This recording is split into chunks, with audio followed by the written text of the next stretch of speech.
So this is Elevate Brighton. My name's Sam. I'm CMO of Datametrics, who's putting it on. And this is kind of like a fringe event, I suppose, for Brighton SEO, which I'm sure most of you will be going to tomorrow. But where we are today is just to talk about the elevation of SEO. We've got a few great people who I do know, but I'm just going to make sure we're right. Talking today. We've got Weldon Whitener from Pricesearcher, formerly head of pricing at Amazon. Heard of that? He's going to be talking about pricing strategy and things. Emma from Brandwatch. Where's Emma? Sorry, Emma. Sorry, no, she just wants out. That's Holly. And Matthias from Leo Vegas was. Oh, maybe it's my friend. How you doing?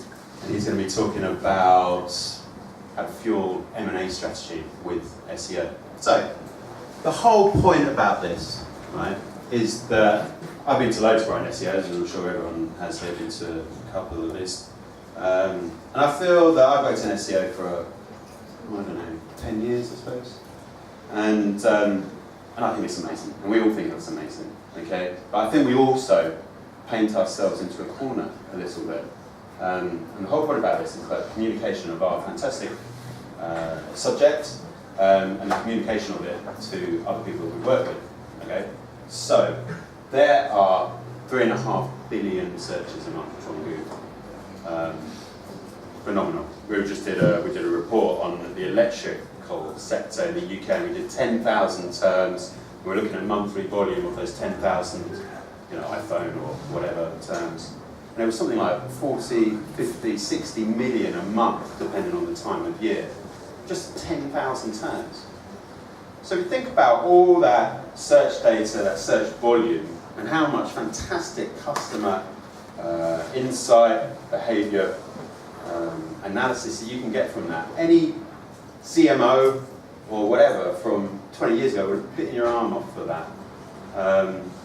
But is that value, is the value of that data going through the company as much as it should do? So anyway, I've got a couple of slides on how. So SEO generally has been broken up into kind of two areas. I'm only going to talk for a minute, by the way. Been broken up into two areas. I sent an email to someone the other day, and an out of office reply said, "I'm not in, get in touch with the head of IT." Okay? SEO, for some reason, has been put in the IT department in many establishments. It's changing, or it has changed a lot, granted. But these are kind of some of the things, tech performances, that Pontus here, who's at Leo Vegas, he's got on top of this major domain strategy issue to deal with, and geolocation, big topics, granted. And the tech is about optimization to a kind of zero level, if you like. Get rid of the bugs, get rid of the faults, get rid of the negativity, and then and you're never quite at that zero, are you? There's always optimization to be done. Whereas on the other side, is the content performance side. Okay, so tech needs to be sorted, and then we can build up the performance and continue optimizing and so on. Okay, what I've done is broken it down into what I believe are 4 dimensions of that content performance. Okay, and I think traffic and positions kind of joins the two sides as a first dimension. If we start talking about just traffic and positions to anyone in marketing departments or at board level or whatever, they're going to like, so what? Position what? Who cares? Okay, it doesn't mean anything to my business. It doesn't mean anything to the commercial value of my business. Okay, I told the story yesterday, so I apologise. I'm going to say it again. All right, but we worked with very well-known pink newspaper based in the centre of London that dealt in finance.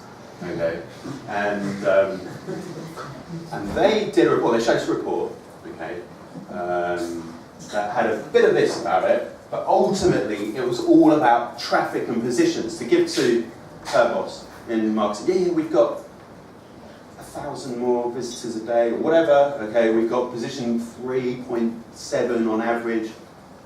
They're like, well, what does that mean? It doesn't mean anything. It's not going to buy us, more holiday or whatever time or whatever. What she needed to talk about, this is obvious. I know we all know this. I'm going to go over it. She needs to talk about the commercials. That famous newspaper is a subscription-based newspaper. what did that traffic and those positions, and possibly the keywords they were looking at, help with the commercials? Yeah, was it Brexit that suddenly made 1,000% more sign-ups? Shouldn't say it wasn't in the report. It was all about the strategy going forward is about getting our title tag sorted. That's not going to help any CMO or whatever, okay? That's not going to get any budget for it either. I'm going to go, all right, I'm going to go and talk to the social media guys, they're much more fun. All right, so, not only was it worried about how much subscription they got, but actually, are the Telegraph getting more than us? Or the Economist getting more than us? Actually, where are we in the bigger landscape? Have we got 5% of the market or 95% of the market? Okay. If we know that Brexit brought in that amount of subscriptions, well, actually, we can go and talk to the editors as well. We can say, what about Brexit every bloody day? Well, they are. But, you know what I mean? Like, more about Brexit every bloody day. Okay. Now, you understand the landscape and the opportunity in your current market. Okay, well, you can start ticking off where you need to be.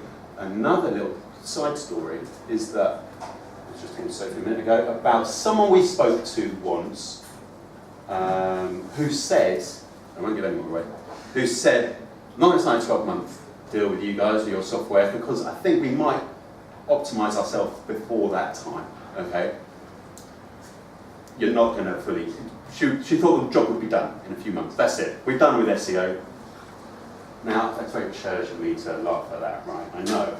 But there's always opportunity. Let's find more opportunities. Financial paper, come on, let's talk about German finance or whatever, okay? And then actually what's important is to understand the beyond, the fourth dimension, the beyond, and understand actually the opportunities in new markets. And that's what this person who thought it was fully optimized could do. Now, I think if we talk in these measures to our colleagues and whoever else, then we can make and elevate SEO. And as it so happens, our talks today are reverse engineered into these dimensions. Okay, so first we've got Weldon, who's going to talk about pricing and commercials. Okay? Then we've got Emma, who's going to be talking about kind of reverse engineered into the landscape opportunity and, you know, crossing search and social. And then at the end, we're looking at this opportunities in new markets and how you can ascertain them and realise them. So, first up, Weldon.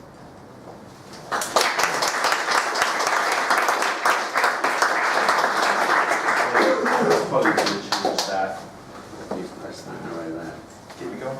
And just, there you are, keep going. Well done. Excellent. Thank you, Sam. So let me start with just a little bit about me. My name is Weldon.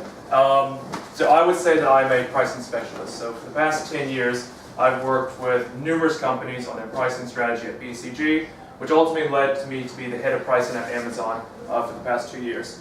So what my job was to do was to ensure that Amazon won in the game of pricing. My job was to figure out where the price points were in the market and figure out what we could do to give the best value to customers. Jeff Bezos says it kind of perfectly, you know, focus on the customer, so that was my job, to focus on the customer and always be the champion for the customer and make sure that we were providing value to them. What I'd like to tell you today is how you can do similar things that Amazon, eBay, all these big market players do to make sure that they win and they're positioned the best in the market to ensure that the customers perceive that value and they're happy with making the purchase from a retailer, a marketplace, etc. So just a bit of background of where I am now. So I've now moved over to Pricesearcher as the Chief Analytics Officer. We kind of bill ourselves as the biggest search engine you've never heard of. We're a vertical search engine, and our mission is to essentially index all product prices across the world. So how have we done that? What we've done is we've partnered with numerous verticals, so retailers, brands, online sellers, geo sites, classified marketplaces, price comparisons, to essentially get direct feeds into our engine, which we then index and provide back to the consumers. So what have we been able to do? To date, we've been able to gather over 1.3 billion products across 12 geographies, and this number is growing 10% per month. Additionally, over the time that we've gathered these products, we've marked over 91 billion price point changes. So prices are not static, they're always moving, it's a moving target, so understanding where you sit in that market is super important. And lastly, making sure that the data is up to date and just in time is super critical. So what our system does is it essentially brings in new prices, a new product, etc., 3 times a day. But let's get into the meat of why I'm here today. What I want to talk about is the customer journey, where pricing sits on it, and how you should factor this into maybe your marketing spend or how you think about driving customers to your website. So to start, price, then selection, followed by fulfillment and service. So let's do a deep dive into each one of these and see what they mean exactly. So when a customer comes to a purchasing decision, price will usually be at the forefront of the decision, and what they will ask of you as a retailer or marketplace is to provide them with answers to these questions. Is this the cheapest I can get the product? Should I shop around for a better deal? Do I trust the retailers to give me a good deal? You'll start to see a common thread in this, which is about pricing perception and trust. Customers want to come to a website and feel that they are getting the best deal possible, and they want to trust that they don't have to go and shop around. If you don't have that trust, they're going to move to another place and they're going to figure out where they want to buy. Next, selection, or essentially the type of products that a website or retailer or marketplace will have. This is a different set of questions. These questions revolve around, can I discover new products on this website? Does this retailer have the products I want? Is what I want in stock and available? So again, a lot of times customer journeys will start at a website, but it's not a website they might convert on. So you might have a great website that has all the products people want, they have all the bells and whistles to get them to kind of walk around and find what they want. But if you don't have a strong pricing perception, you don't have the right price point, people are going to navigate away from your website and it's going to convert somewhere else. Lastly, fulfillment and service. Again, number of questions that customers will want to have answered. How quickly will I receive my goods? Was I notified on the progress of my delivery? Was the delivery when I expected it? And were my issues addressed quickly? Again, these are interesting ones, but these usually fall after the purchases have been made, or these are for repeat purchases.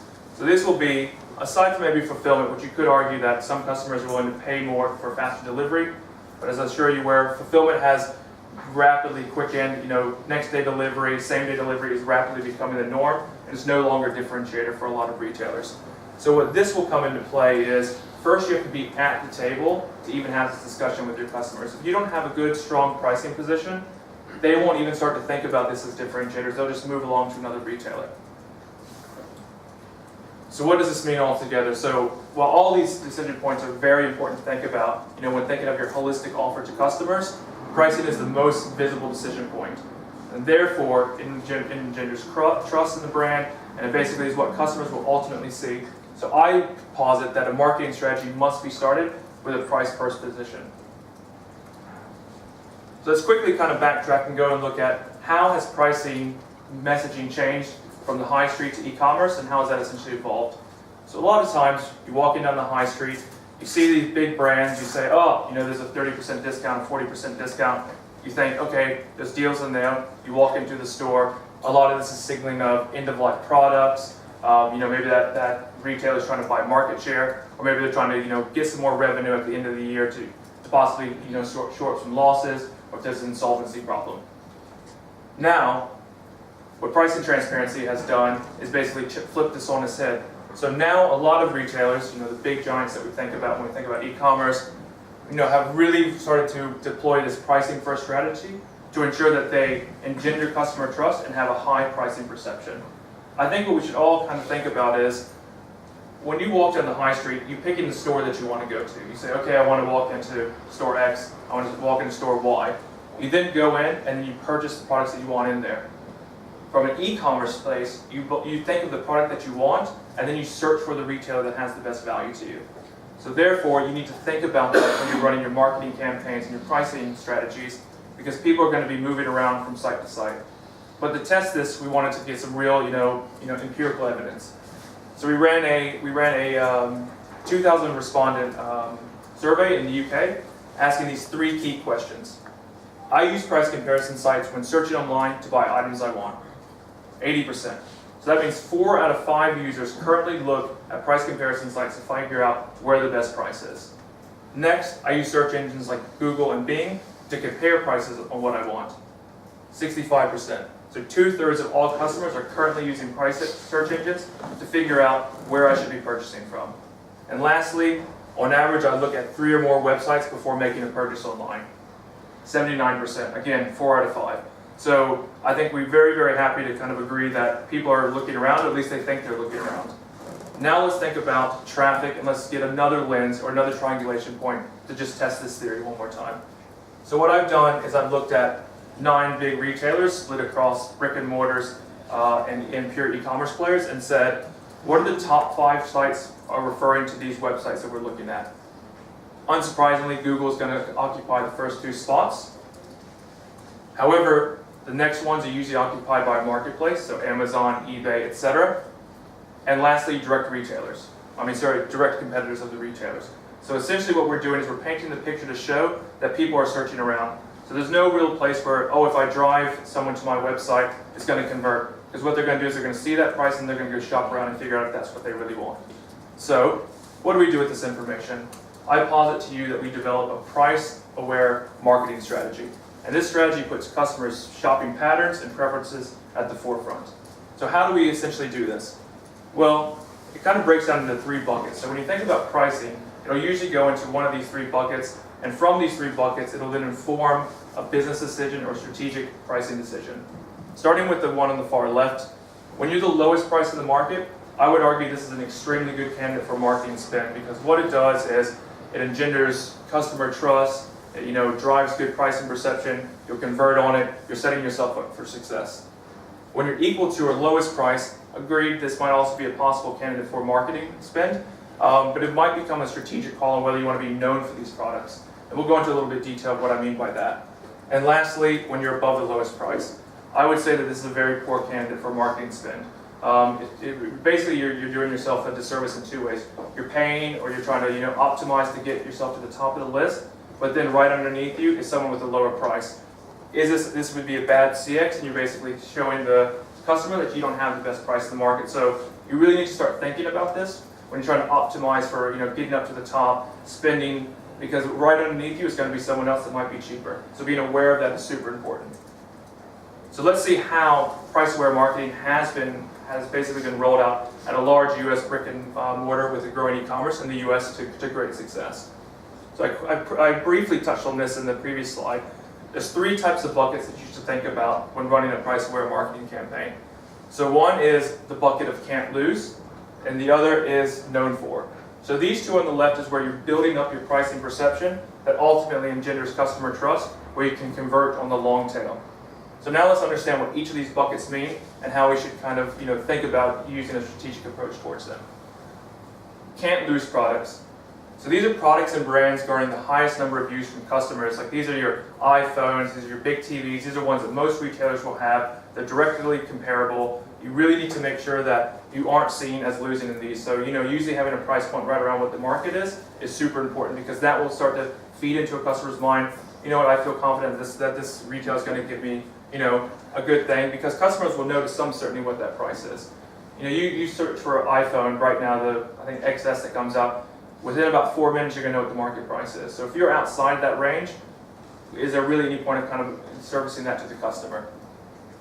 In this use case, basically accounted for 15% of this company's catalog. We then look at the known for. So this is where it starts to get a bit more strategic. So these are products and brands where you focus on building your brand's pricing perception. So what you want to do is you want to have customers associate your brand with a specific type of product or a specific type of service that you attribute to that product. So these are places where you might want to lead the market, or you might want to do more marketing campaign, because then they can say, I see that you're good on the iPhone, I see that you're good on the milk, I see that you're good on these things. Oh, but you also have dresses that I really like, and you're a bit cheaper than the next person. So I'm starting to build that thought in my head that this retailer is going to give me good prices. In this case, it accounted for about 35% of this retailer's catalog. Lastly, we go to our long tail, and I think this is an interesting piece. So these are products and brands amassing a smaller proportion of glance views of revenue, but a strong pricing perception built from the previous 2 buckets means the customers will trust the prices that they see. So this could be your own brand, this could be channelized products, this could be exclusive products, these could be products that aren't directly attributable to other retailers, that once they feel confident that you're giving them a good deal on the other ones, they will understand that you're also doing them a service on the kind of longer tail products, so you can build that larger basket, which I think we will all ultimately want to do. And this accounted for 50% of the catalog. And I know from the experience working with this company that having put this in place and working with it over time, they're able to improve conversion and ultimately profitability to great success. And this is now something that they run pretty much consistently. So I'd be remiss as a data scientist not to talk about 3 interesting things that I've come across while working with 1.3 billion products in the world.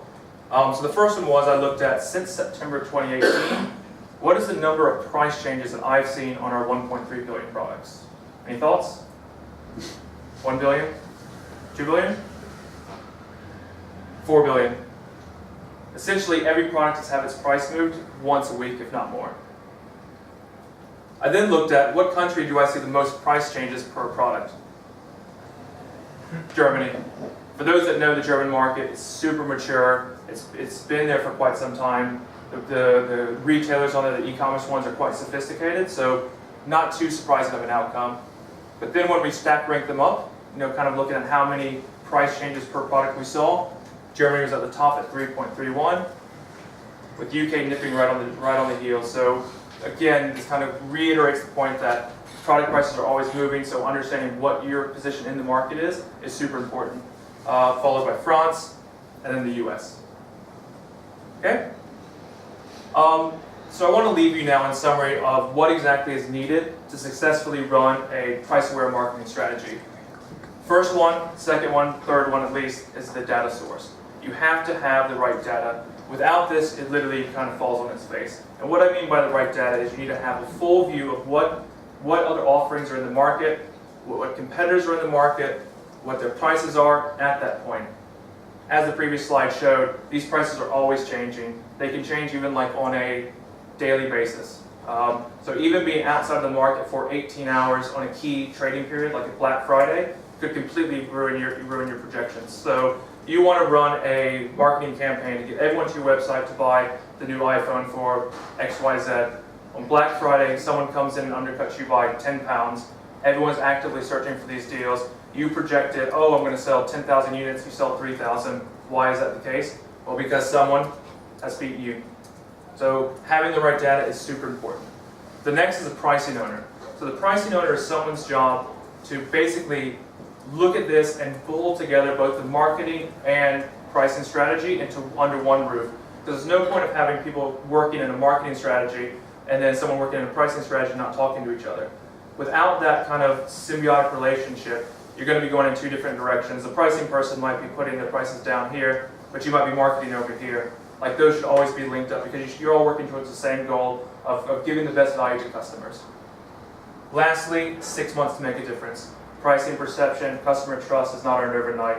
These are not things. These are following metrics. So essentially, once you put this in place, you need to take the time for customers to start to engender that goodwill. To feel like, you know what, I feel confident that the prices that you're giving me are correct. So when I start going to your website, I don't need to navigate away. I've already done my checks for the past 3 or 4 months. You on those big products, you were matching. The other products I was interested in, you were beating. And then long tail, like, I don't need to go and search around for these extra products. So having the time and the patience to work through this is what really enables this price-aware marketing campaign. So, Sam, thank you so much for having me. Again, my name is Weldon. If you have any questions, please feel free to write me at weldon@pricesearcher.com. Thank you.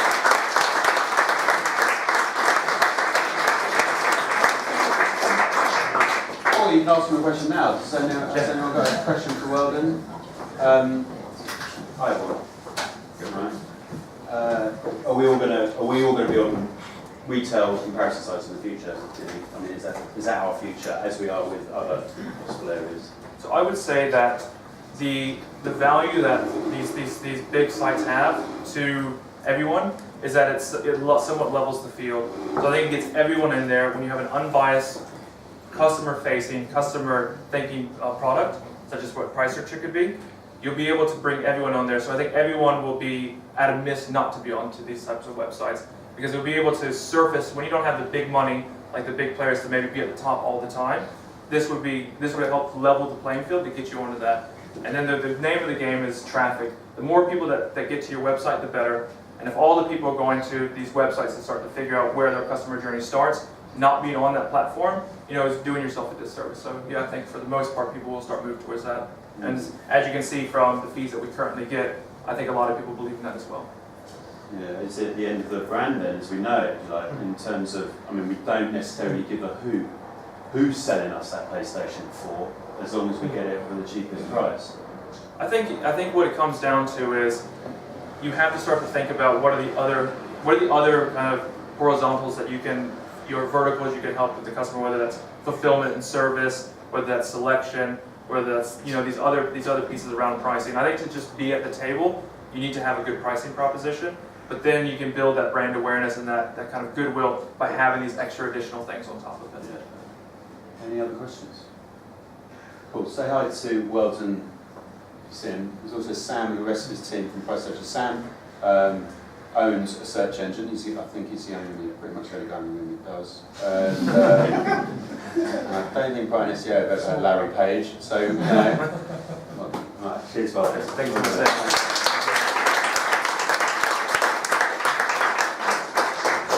Right, so Emma we were going to have a break, right? But I thought let's get in it, and we want to have a break before your talk, Matthias, in a minute. Okay, so Emma's going to talk about search and social if you're ready, because she's yes. seamlessly come in here on time. So, Emma.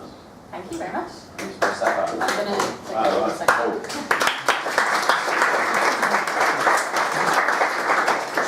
Hi guys, so my name is Emma Shanahan. I am a product marketing manager at Brandwatch, and I have had the pleasure of working really closely with Datametrics over the past few months because we've been building an integration into our Visio platform, which is here and is also being hosted here now as well.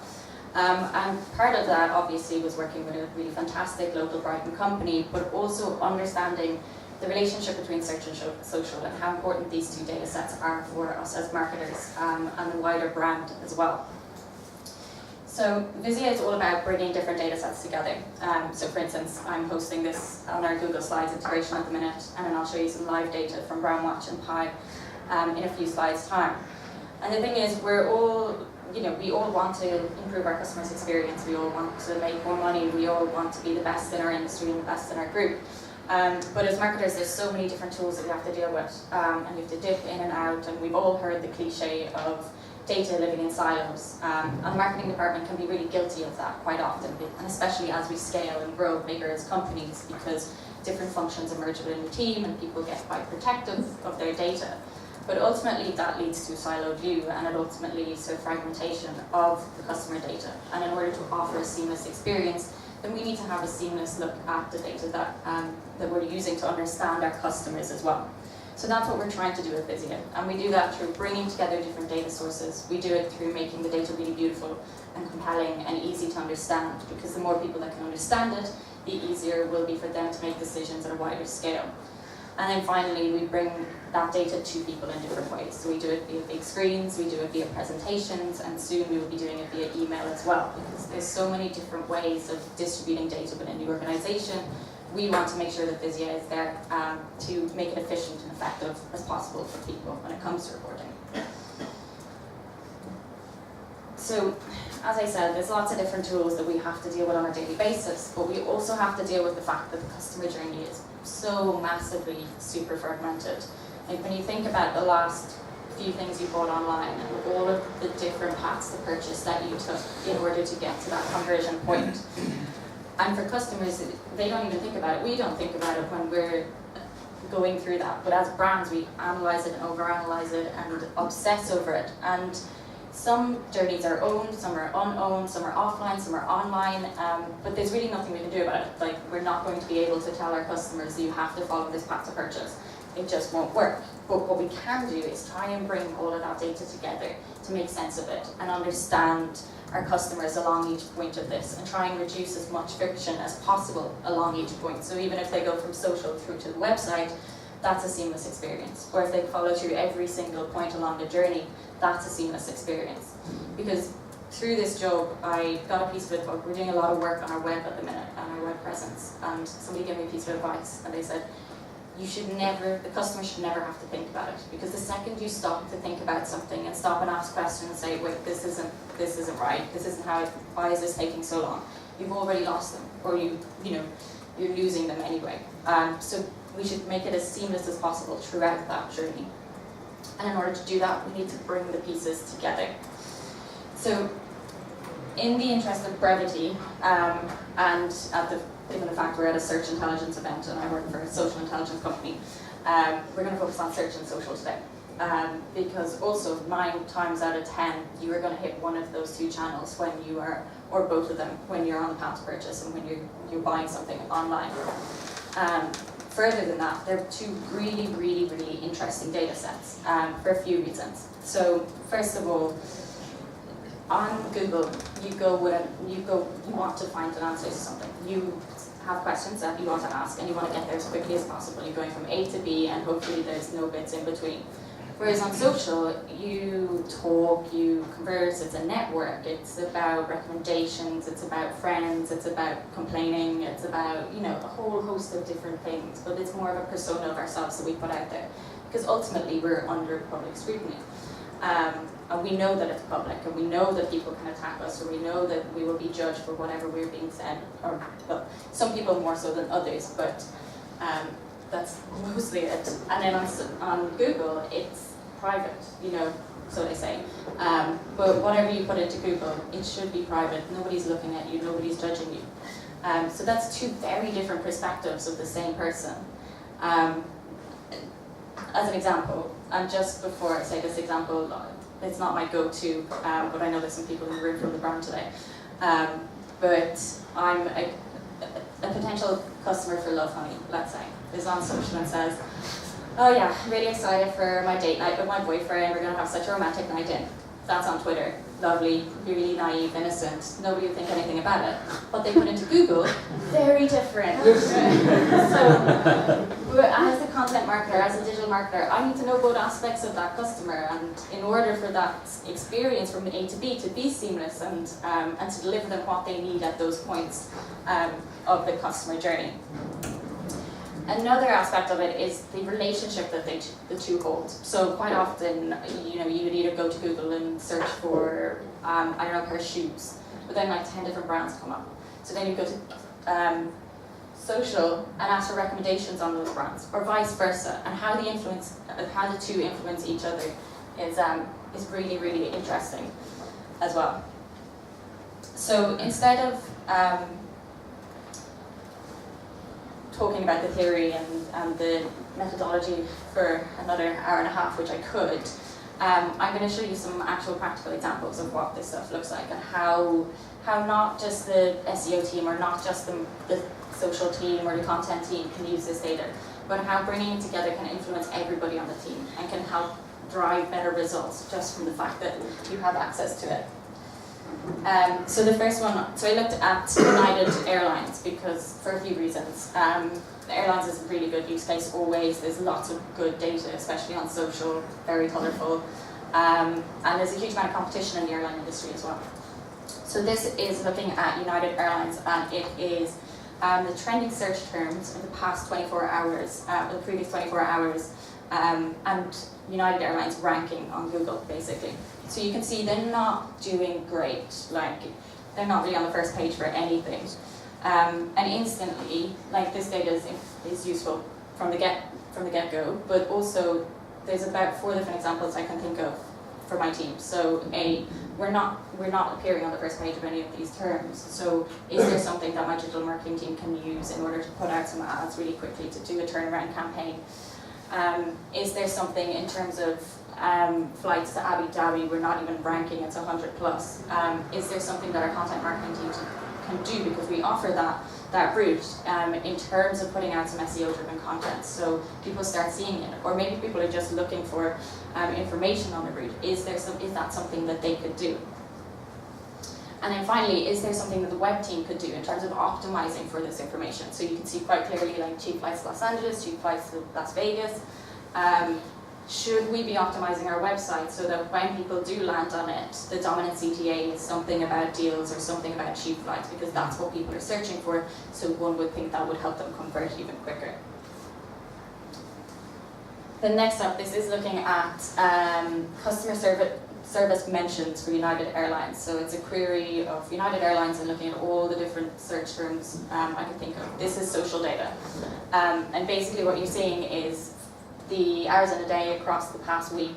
And you can quite clearly see that like this period of time, there's a higher volume of complaints.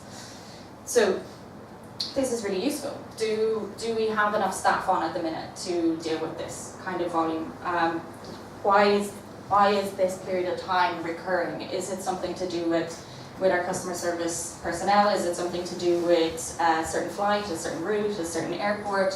What information is this telling us, and how can we dig into this? And then what you can also do is look at the CRM data behind it. So are we seeing the same thing through our website, or is this purely through social? What kind of information can we get out of this, and what questions is it arising?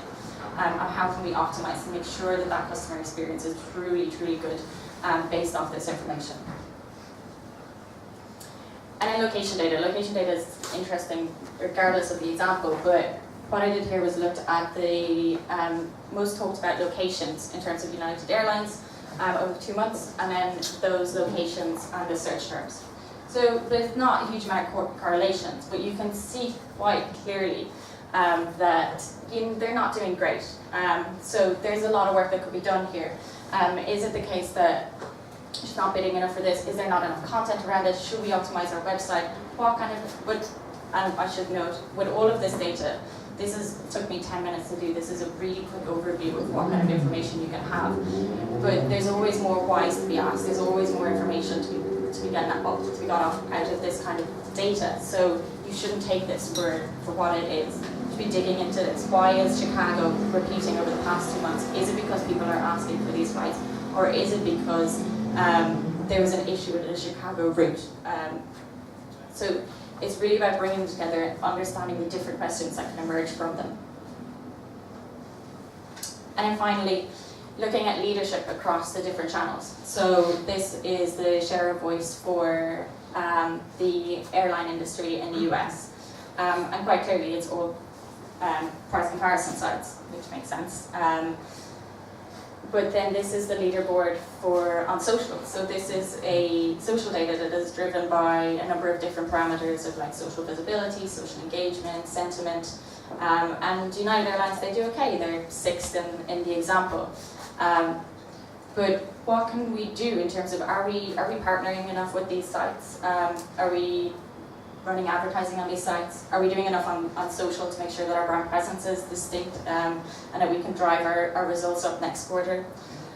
All of these questions to be asked. And as I said, that took me 10 minutes, so it's a really quick overview of the kind of stuff you can unearth between search and social. And just to finish, this is kind of a different perspective on the data. This is looking at the trends in fashion industry, basically, as you can quite clearly read.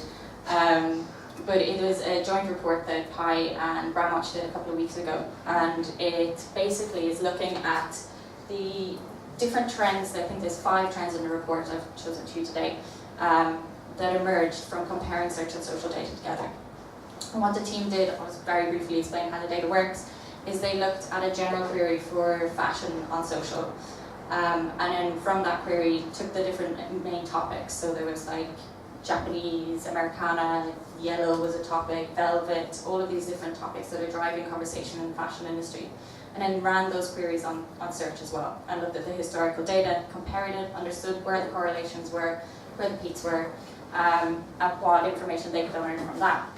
And it was quite interesting because what they found was that in this example anyway, it was one brand that drove a huge majority of the conversation for that.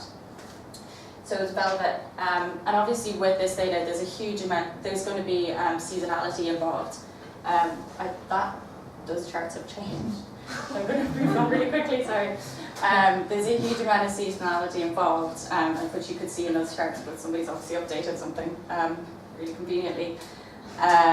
But there was 2 peaks basically in the search data and the social data, and what they found was that it was driven mainly by Balmain and their show at London Fashion Week. And to have that information, to understand that much about your market and to be able to influence it that much is also massive. So This is historical research, but if I were working in the digital marketing team for that brand, I would be looking at this data all the time, and if I saw a trend like that, then I can jump on it, and I can leverage it as much as possible. And then the second point shows that as well, but it's a nice point. So basically there was a massive uptick in the talk of shearling on social for some mental reason. And then digging into it and excluding the seasonality, it was all because of Ryan Gosling, basically. So the Gosling effect. And it was because he wore a vegan shearling coat in Blade Runner. And it boosted sales of shearling within the fashion industry and drove a huge amount of conversation for a really prolonged period of time. And same with the other example, if I knew this, if I was watching this data at the time, I could so easily jump on that as a brand and ride that wave and benefit from some of that buzz. But it was only true comparing the kind of data sets so that you could unearth that insight. As I said, that is a report that was published a few weeks ago, so it's on our website along with other search and social and integrated data reports as well. That's everything from me. Thank you.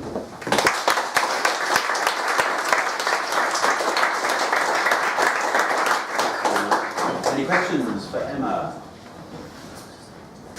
I'll just say this. So we search your social, that's our history, and we get on really well. Do you find businesses, as individuals, where do you find in your customer base, and I'll have to think about this actually, in our terms of our customer base, that those departments actually talk to each other?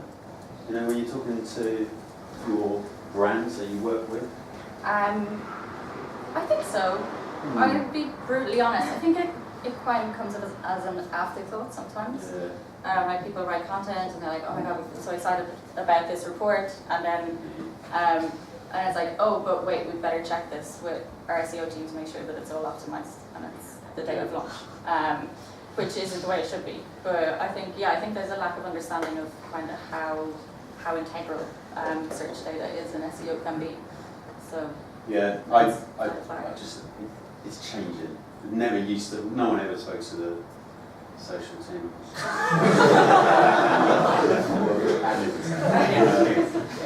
Crazy dudes on Twitter. Yeah, anyway, nice. Yeah, but thanks very much.